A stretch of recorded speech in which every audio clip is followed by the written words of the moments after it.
વાગરા તાલુકાના ગ્લેન્ડા ગામ નજીક આવેલ કોન્ટિનેન્ટલ કાર્બન કંપની સામે સરપંચનો ગંભીર આક્ષેપ કરાયો છે.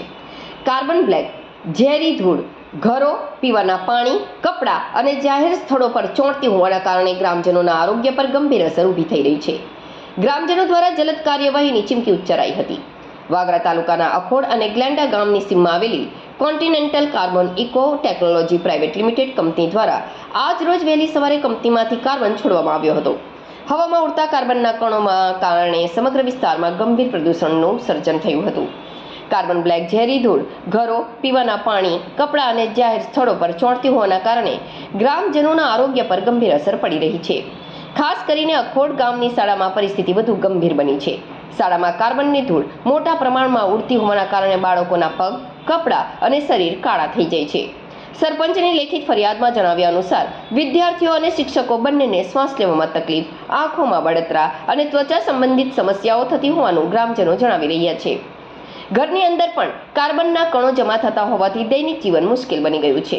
આ ગંભીર મુદ્દે અખોડ ગામના સરપંચ નરેન્દ્રસિંહ લક્ષ્મણસિંહ સોલંકી દ્વારા અગાઉ લેખિતમાં સત્તાધિકારીઓને ફરિયાદ કરવામાં આવી હતી.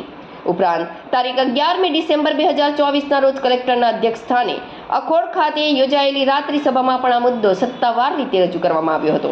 છતાં આજ સુધી કોઈ અસરકારક અને કડક તેમજ કાયદેસરની કાર્યવાહી કરવામાં આવી નથી.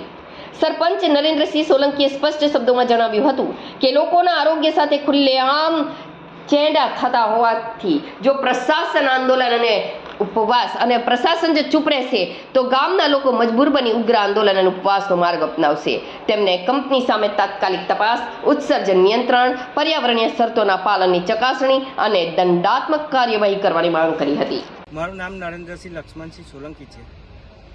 અખોડ ગામ નજીક આવેલ કોન્ટિનેન્ટલ કાર્બનમાંથી વારંવાર કાર્બન છોડવામાં આવે છે. અગાઉ કલેક્ટરશ્રીની રાત્રિ સભામાં 11/12/2024ના રોજ રજૂઆત કરેલ, તેમ છતાં અત્યાર સુધી કોઈ કાર્યવાહી નહીં કરી. ત્યારબાદ 10/10/2025 વિકાસ સપ્તાહમાં આવેલ ટીડીઓ સાહેબની હાજરીમાં રજૂઆત કરેલ કે વારંવાર કાર્બન કંપની કાર્બન છોડે છે. અમારા ગામમાં ખૂબ મોટી પ્રમાણમાં કાર્બન આવે છે. ગામના સ્કૂલ ને ઘરોમાં પણ કાર્બન આવે છે. તેમ છતાં જીપીસીપીમાં પણ અમે લેખિત રજૂઆત કરેલ, અત્યાર સુધી કોઈ પણ કાર્યવાહી કરવામાં આવેલ નથી. ત્યારબાદ આજે સવારે 7 વાગ્યાના સમયમાં ખૂબ મોટી પ્રમાણમાં કાર્બન લીકેજ થયેલ છે ને કાર્બન ખૂબ ઉડેલ છે. તેમ છતાં આજે જીપીસીપીમાં રજૂઆત કરેલ છે. આની ઉપર કાયદાકીય કાર્યવાહી કરવામાં આવે, નહીં તો અગાઉના દિવસોમાં ઉગ્ર આંદોલન કરી કંપની સામે ઉગ્ર આંદોલન કરવામાં આવશે.